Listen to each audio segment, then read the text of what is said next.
Сайн байцгаана уу? Anico Lab үзүүлж байна. Өнөөдөр бүгдээрээ 1961 онд эхэлсэн Fantastic Four цувралын 3 дахь гишүүн рүү орцгоё. Энэ дугаарт багийн шин дүр төрх, алдар цэнхэр өмсгөл, Fantastic Car мөн өөрийгөө гайхамшигын эзэн гэж зарласан бараг бурхан мэт харагдах нэгний талаар сонирхох болно. Түүний нэр бол Miracle Man. Ингээд 3 дахь гишүүг эхлүүлцгээе. Нэгэн өдөр Нью-Йорк хотод хүмүүсийн өмнө тайзан дээр гарч ирсэн Miracle Man ямар ч уяа олсгүйгээр агаарт хөвөх үзүүлбэрээ төлөвлөж байлаа. Түүгээр зогсохгүй тэрээр авраг том болж, хий болон агаарт хөвж, өөрөөсөө аянга цахилгаан хүртэл гаргаж байв. Алмаарсан үзэгчдийн дунд Fantastic Four хүртэл байсан юм.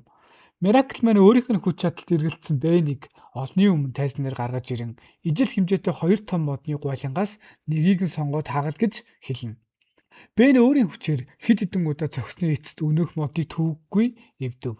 Гэтэл Miracle Man нөгөө модыг нь өрдөө ганц хуруугаараа 2 хэсэг болгож орхидог. Энэ мөчд өөрийг нь итгэвчтэй байдалд оруулсан Бэн жинхнээсээ уурлаж тайзан дээрээс түн рүү дайрлаа. Гэтэ багийнхан түүнийг тогтоон барьсан юм. Шоунаас буцах замдаа Рид нилээн бодлогошсон яваа үзэгддэг. Шоу дуусбагц Miracle Man дотроо нэг аимшигтай шийдвэрийг гаргана. Тэр хүмүүсийг гайхшруулах биш, айлгаж тэднийг захирахыг хүснэ.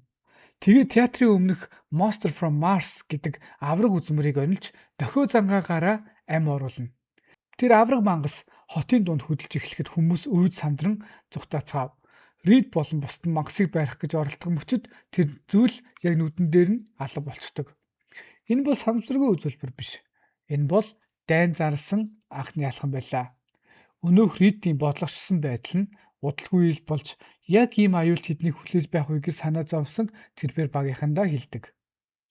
Энэ үеэр Сью тэдэнд зориулж өмсгөл хийснээ харуулдаг. Энэ бол бидний мэдих алдарт цэнхэр өмсгөл байсан юм. Удалгүй Miracle Man мэдэгдэл илгээлээ. Тэр хүн төрлөختөнд дайн зарлаж дэлхийг эзлэхээ бичсэн байв. Рид комиссараас бүрэн эрх авч Fantastic Four хот даяар Miracle Man-ыг хайхаар салцгаана. Тэдний зорилго тодорхой.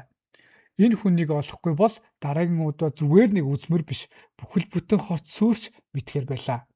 Эхний тулааныг Рид хийдэг. Тэр нөгөө амилсан мэт харагдсан мангасыг өөрийн суналттай биеэр торлон боож барихыг оролдоно. Хэсэг зур амжилттай болсон мэт харагдавч Miracle Man хажуугаас Ридийг асар том төмрөөр цохиж унгаана.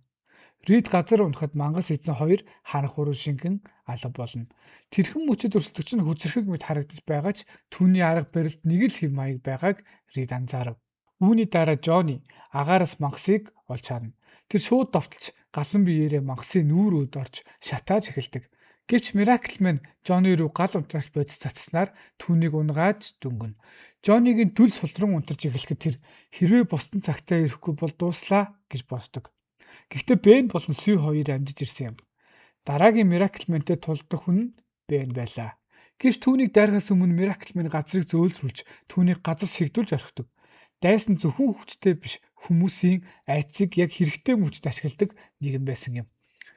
Гэтэл энэ бүх хүмүүний дунд хамгийн чухал ажлыг Сью хийжээ. Invisible Girl хинт ч харагдaltaгүй Miracle Man-ыг дагаж машинд сун явдаг. Харин ард нь Рид, Бэн, Johnny 3 төлөлгөө гаргахаар оролдох боловч энэ нь төлөлгөө биш, гэр бүлийн маргаан болж хувирна. Johnny маргааныг эхлүүллээ. Учир нь тэр Сью багийн гишүүн гэж харахаас илүү ихчээ гэж хардаг. Мэдээч үү дээ. Түүний нүдэнд ихчийг нь ганцаарнг нь явуулсан ухаалаг тактик биш байв. Харин ч аюул руу түлхсэн шийдвэр гэж тэр үзэж байлаа. Бэнч бас тайван байсангүй. Тэр өөрөө Miracle Man хэд хэдэн удаа хуурлагдаж хүчээрээ түүнийг дийлж чадаагүйдээ бухимдсан байв. Тэгээд Johnny-гийн уур дээр өөрийн доторх бухимдлаа нэмээд бараг л бидэнд яг юу болоод байгаа юм бэ? Яагаад бид дандаа хоорондоо ингэж зөрчилдөд байдаг юм гэсэн асуултыг гаргаж ирнэ. Энэ үг бол тэр мөчийн нэг өгүүлбэр биш. Энэ бол Ben Grimm дотроо удаан хадгалсан шаналлаа анх удаа ил гаргаж байгаа хэлбэр. Рид харин нөгөө хоёроос огтөөр төвшин бодож байлаа. Түүний хувьд Сьюлийн ажлыг хамгийн сайн хийж чадна. Үл үзэгдэн, анзаарахдахгүй, дайсныг мөрдөж чадна. Логикоор бол зөв л дөө. Төлөвлөгөөгөр бол бүр хамгийн зөв хүн Сью. Гэхдээ яг энэ тал Ридийн хамгийн том сул тал гарч ирдэг.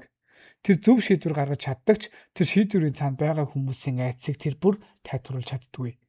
Johnny тэр хитрхи хүтэн харагдана. Бэнд бол бүр хол санагдана. Тэгэхээр энэ хэсэг дээр Fantastic Four дайсан тайгаа тултахаас өмнө өөрсдийнхөө доторх дарамттай тулж байгаа юм. Жонигийн айдас, Бенний бухимдал, Ридийн хит логик хандлага 3 нэг дор мөргөлтөн.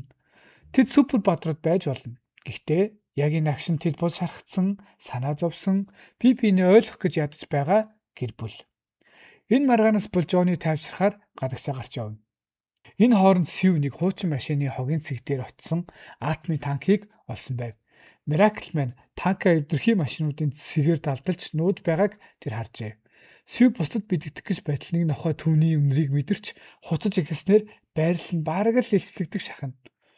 Ингээд Сив яаралтай дохионы буугаар тэнгэрт Fantastic Four-ын 4 гэсэн тэмдгийг гаргадаг. Энэ бол багийн цугларах дохио юм.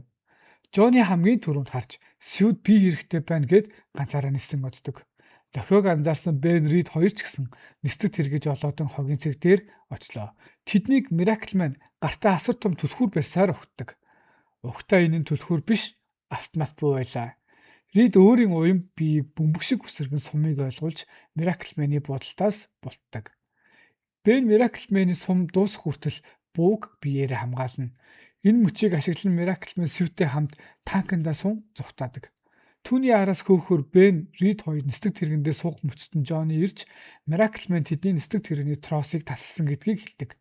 Ингээд тэд агаараар биш, ойролцох нэг уралдааны машинаар хөөж эхэлнэ. Энэ үед Miracle-Man буудаж тэдний машины дугуйг хагалж орхино. Аз улс Рид өөрийн биеийг дугуй болгон Miracle-Man-ы араас хөөно. Харин дараагийн мөчт бүхнийг эргүүлсэн шийдвэрийг Жони гаргалаа.